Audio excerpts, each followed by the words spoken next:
Let me begin with something that I think is absolutely essential to establish before anything else in this conversation can be properly understood. Because the title of what we are exploring today, The Hidden Ways Covert Narcissists Try to Kill You, uses language that might initially seem hyperbolic, dramatic, perhaps even irresponsible in its intensity. And I want to address that instinct directly, because I think the resistance to that language is itself part of the problem. It is precisely the kind of resistance, the socially conditioned reluctance, to name what is happening with the full weight of its actual consequence, that the covert narcissist's entire operational strategy depends upon. What we are talking about is not metaphorical killing. It is a genuine, systematic, physiologically and psychologically documented process of destruction that simply operates through mechanisms subtle enough to evade the recognition that more visible forms of harm would immediately attract. And the first and most foundational of those mechanisms, the one that makes every other form of harm, the covert narcissist produces both possible and sustainable, is the destruction of your relationship with your own reality. Now, I want to be specific about what I mean by reality in this context, because the word is broad enough to obscure the precise clinical phenomenon I am describing. I am not talking about grand philosophical questions of what is real.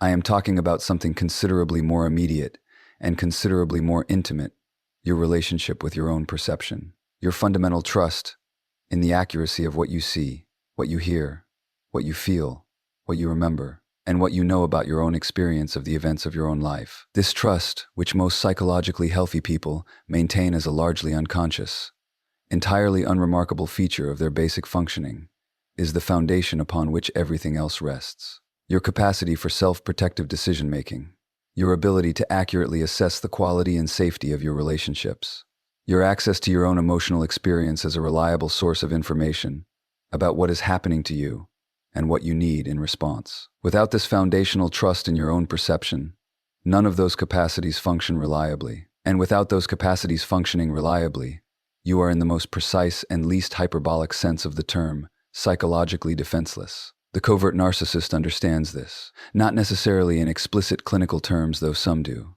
or commonly, at the level of deeply conditioned relational instinct, the intuitive, practiced knowledge of how to make another person doubt their own mind, that was itself learned through exposure to exactly this dynamic in the covert narcissist's own formative relational environment. And what distinguishes the covert narcissist's approach to reality destruction from the overt narcissist's considerably cruder methods is precisely the quality the word covert implies, the subtlety, the deniability, the extraordinary care with which each individual act of reality distortion is calibrated to remain beneath the threshold of what could be clearly identified and clearly named as gaslighting. Because naming requires perceiving, and the covert narcissist's primary strategic objective, whether consciously pursued or unconsciously enacted, is the prevention of accurate perception. The philosopher Ludwig Wittgenstein argued that the limits of our language are the limits of our world. What cannot be named cannot be fully apprehended. And the covert narcissist's reality destruction operates with remarkable consistency in exactly the territory that the target's available language cannot yet reach. Each individual incident is explicable. Each moment of reality distortion has a plausible alternative interpretation that the covert narcissist provides with gentle, reasonable, apparently concerned efficiency. The accumulation is what is lethal, and accumulations, by their nature, are considerably harder to name than incidents. This is what makes the covert narcissist's assault on your reality so specifically and so persistently effective. It is not any single thing they do. It is the patient, methodical, smile-accompanied construction of a relational environment in which your own mind becomes the least trustworthy source of information available to you about your own experience. Now that we understand how the covert narcissist's foundational strategy targets your relationship with your own reality, dismantling the perceptual infrastructure that every other form of self-protection depends upon, I want to examine what develops in direct consequence of that dismantling. Because a person whose trust in their own perception has been systematically eroded does not simply become more uncertain about specific events or more hesitant in their assessments of specific situations. They become vulnerable to something considerably more comprehensive and considerably more intimate than situational uncertainty. They become vulnerable to identity replacement. And I want to approach this with some clinical precision, because what the covert narcissist does to the identity of the person they are in relationship with is one of the most psychologically sophisticated processes in the entire landscape of relational harm.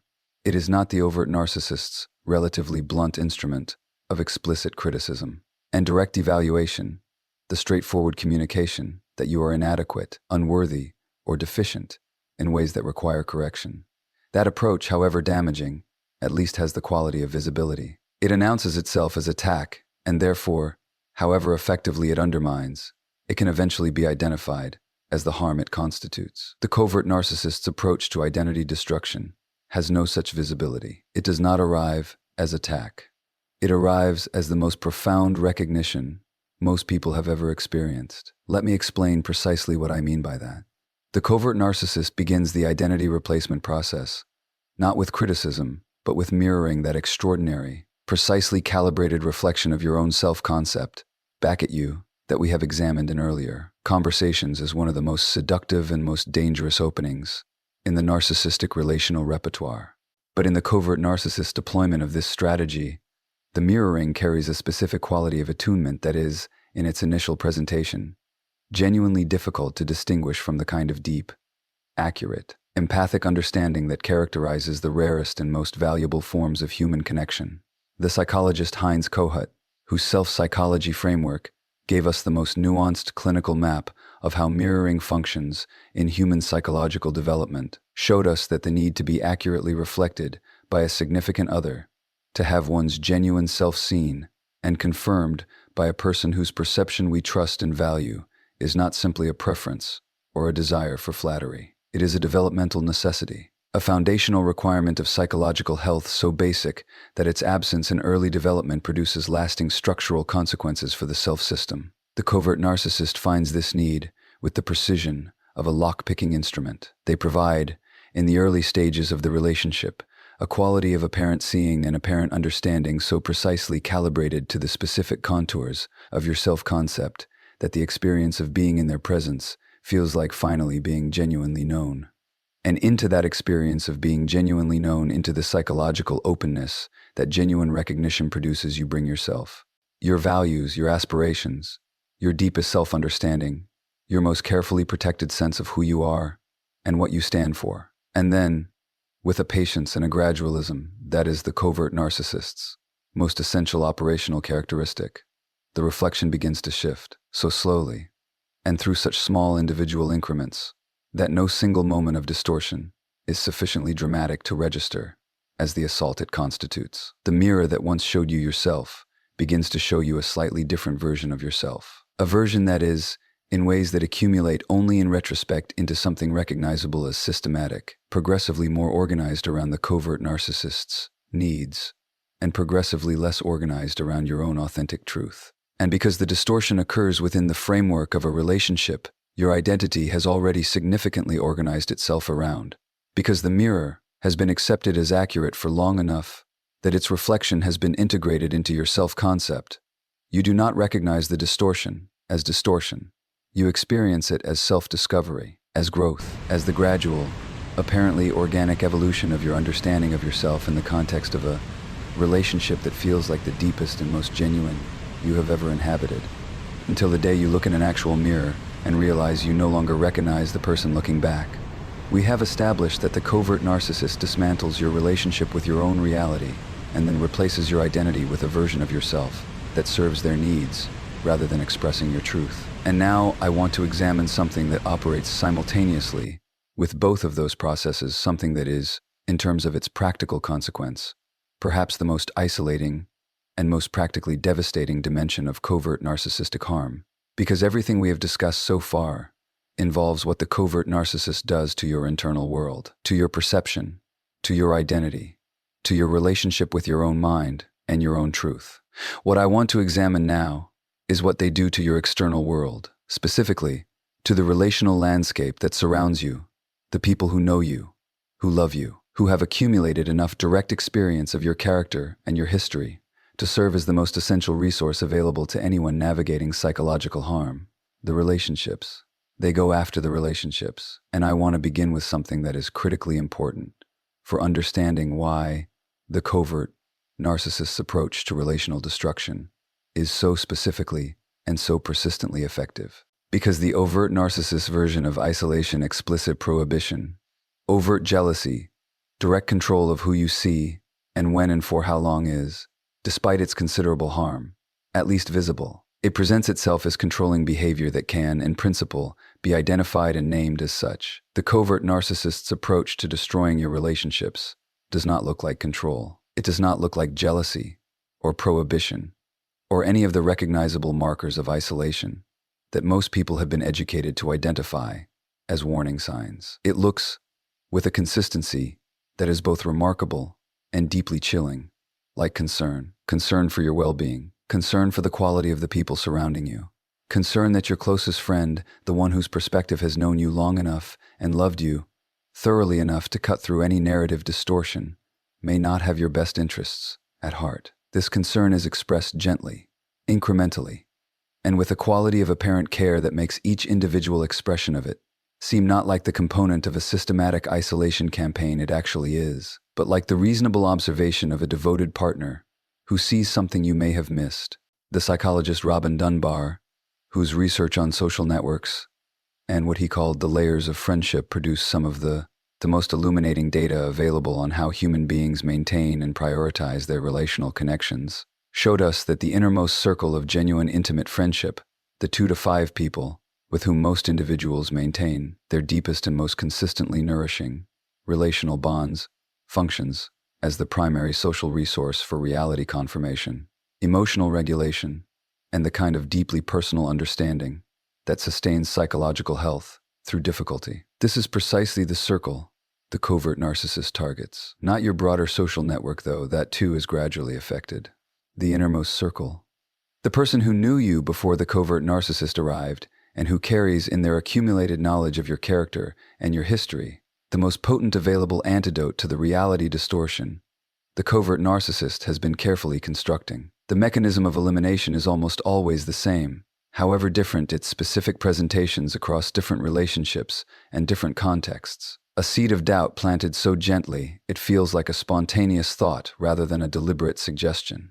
A reframing of a specific interaction with your closest friend that introduces, into your perception of that friendship, a quality of uncertainty that was not previously present. A manufactured conflict, sometimes explicit, more often the subtle engineering of a misunderstanding that the covert narcissist then quietly fails to help resolve, that creates distance between you and the person whose perspective most threatens the covert narcissist's narrative, control, and simultaneously, and with the same quiet efficiency, the covert narcissist is constructing their own alternative relational infrastructure around you, positioning themselves as the most understanding, most attuned, most genuinely invested person in your life, filling the relational space that the eliminated friendships leave vacant, with a presence that feels like abundance, but functions as monopoly. Until the day you look around and realize that the only person left who really knows you is the person who has been systematically ensuring that no one else could.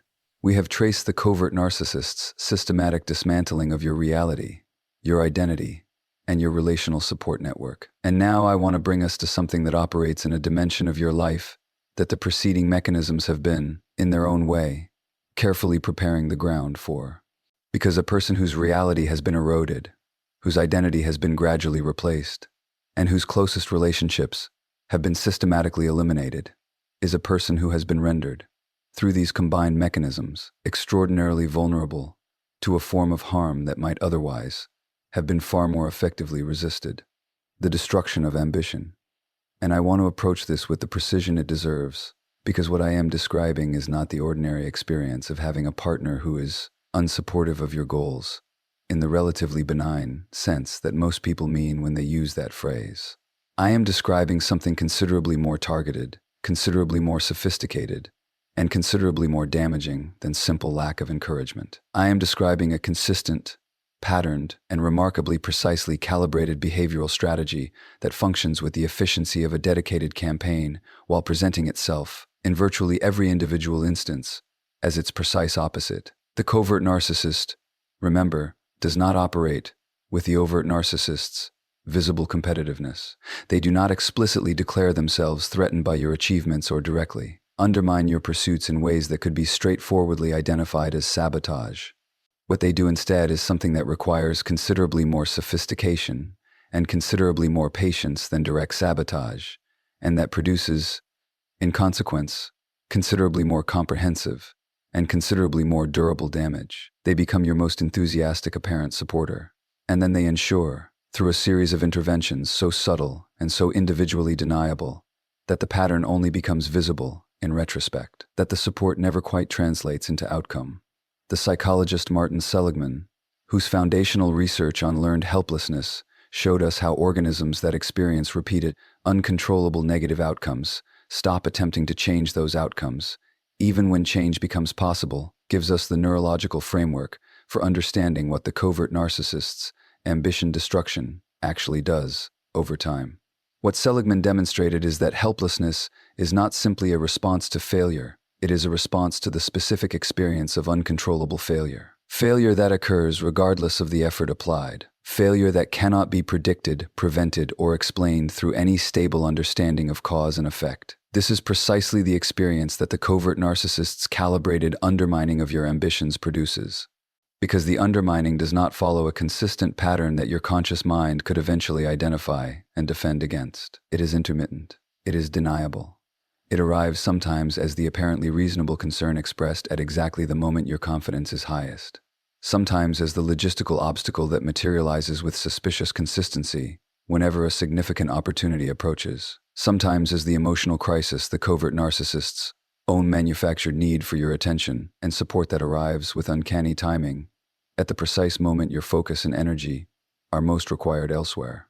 And because each individual intervention is individually explicable, because the concern always has a plausible basis, the obstacle always has an innocent explanation, the crisis always has a genuine surface reality, your conscious mind cannot assemble the individual incidents into the coherent pattern of deliberate undermining that they collectively constitute. What your conscious mind assembles instead, through the same consistency principle we have examined in other contexts, is a narrative that locates the repeated failure of your ambitions not in the environment of subtle sabotage that is actually producing it, but in some deficiency of your own capability, persistence, or worthiness of success.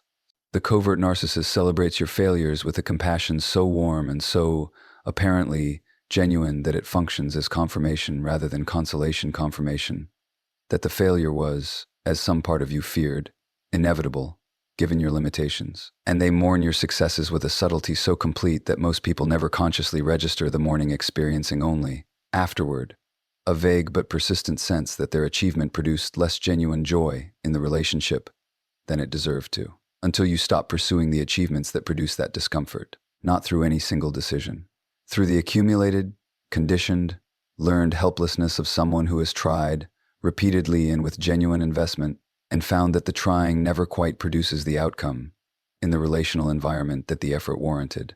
We have traced 4 dimensions of the covert narcissists: hidden assault, the dismantling of reality, the replacement of identity, the elimination of relational support, and the systematic undermining of ambition. And now I want to bring us to something that I think deserves considerably more attention than it typically receives in conversations about covert narcissistic harm. Because everything we have examined so far has been, in its primary presentation, psychological. It's been about what the covert narcissist does to your mind, to your identity, to your relationships, to your sense of what you are capable of becoming. What I want to examine now is what all of that psychological harm does to something considerably more tangible, considerably more biological, and considerably more measurable than any of those psychological dimensions, what it does to your body. And I want to be absolutely clear about something before we examine this, because I think the clarity matters both intellectually and practically. When I say the covert narcissist kills you physically, when I locate their harm in the body rather than exclusively in the mind, I am not being metaphorical. I am describing a documented, clinically observed, physiologically measurable process in which sustained psychological harm produces biological consequences that are, in the most precise sense of the term, life-shortening. The physician and researcher Gabor Maté, whose decades of clinical work on the relationship between emotional experience and physical health produced some of the most integrative and most practically significant understanding of mind-body connection available, consistently observed in his patients what he called the body's expression of the mind's unresolved distress. What Maté showed us, with the force of extensive clinical documentation, is that the body does not maintain a clean separation from the psychological environment in which it exists. It is not a neutral vessel that carries the person through their psychological experiences without being fundamentally shaped by those experiences. It is, rather, a continuous, exquisitely sensitive record of everything the person has endured, a faithful, biological archive of every stress response activated and never resolved, every threat registered and never discharged, every moment of sustained helplessness that the nervous system experienced and never had the conditions to process and release, and the specific physiological profile of a person living in sustained proximity to a covert narcissist, navigating, day after day and year after year, the chronic, inescapable, unresolvable stress of an intimate relationship that is simultaneously the primary source of harm and primary attachment bond, is one that medical research has documented with increasing precision and increasing alarm. The neuroendocrinologist Robert Sapolsky, whose foundational work on stress physiology showed us in extraordinary detail what chronic stress does to the biological systems of the organism subjected to it, identified what he called the diseases of civilization, the cluster of physical pathologies that appear with striking consistency in individuals subjected to prolonged psychosocial stress: cardiovascular disease, immune dysregulation, metabolic disruption, accelerated cellular aging measurable at the level of telomere length, chronic inflammatory processes that underlie an extraordinary range of serious physical conditions, disrupted sleep architecture that compromises every biological repair process that sleep is responsible for maintaining. These are not the consequences of dramatic, acute trauma. They are the consequences of exactly the kind of sustained, chronic, apparently ordinary stress that living with a covert narcissist produces, stress that is particularly physiologically damaging, precisely because it has no resolution, because the source of the threat is also the source of the attachment, because the nervous system cannot discharge the stress response through fight or flight when the threatening stimulus is the person it is simultaneously most bonded to, because the body stays in a state of chronic activation that was designed for temporary emergency deployment, running at emergency intensity indefinitely, producing the physiological wear that emergency systems produce when they are never permitted to stand down. The covert narcissist does not need to physically harm you. They simply need to maintain, through the patient, hidden, smile-accompanied mechanisms we have been examining, the relational conditions that ensure your nervous system never returns to the baseline from which genuine biological recovery is possible. Your body keeps the score of every moment the relationship would not let it rest. And so we arrive at the final and most enduring wound, the one that persists longest after the relationship has ended, that resists most stubbornly the ordinary processes of healing, that reaches furthest into the future and shapes most comprehensively what the person who survived covert narcissistic harm is able to experience and able to risk in the relational life that follows. We have examined the destruction of reality, of identity, of relationships, of ambition, of physical health, of spiritual self-worth, and of the present through manufactured crisis. And now I want to bring us to the wound that, in a very real sense, encompasses all of the others, because it is the wound that determines whether any of the others can be healed, the destruction of trust in love itself. And I want to begin by acknowledging something that I think deserves to be named with full honesty and full compassion before we examine the psychological mechanics of this particular wound. What I am describing is not simply the ordinary difficulty of trusting again after a painful relationship. That difficulty, the guardedness, the hesitancy, the careful calibration of vulnerability that most people develop after significant relational hurt, is a normal and ultimately navigable aspect of human relational experience. It resolves, in most cases, through sufficient time and sufficient exposure to genuine relational safety. It is uncomfortable but not structurally compromising. What covert narcissistic harm does to trust is something categorically different from this ordinary guardedness. It is not simply the experience of having been hurt by someone you trusted. It is the experience of having been hurt most precisely and most comprehensively through the trust itself.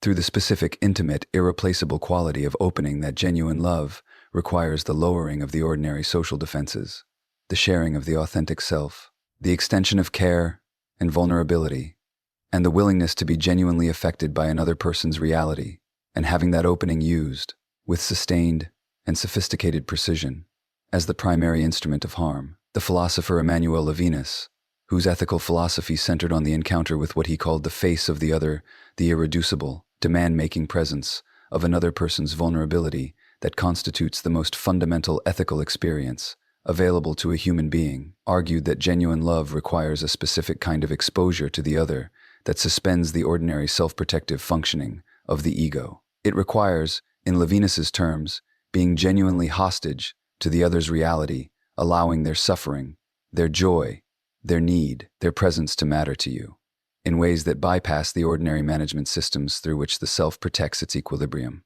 The empath who has been in a relationship with a covert narcissist has offered precisely this quality of exposure, has been genuinely, completely, unhesitatingly hostage to the other's reality, has allowed the covert narcissist's needs, moods, crises, and manufactured vulnerabilities to matter at the deepest level of their being, and has discovered, through the most painful possible form of empirical experience, that this quality of genuine love was not met with equivalent genuine love, but with the most sophisticated exploitation available to a psychology organized around the consumption, rather than the reciprocation of care. And here is what this discovery does, that goes beyond ordinary heartbreak. It does not simply teach the empath that this specific person was untrustworthy.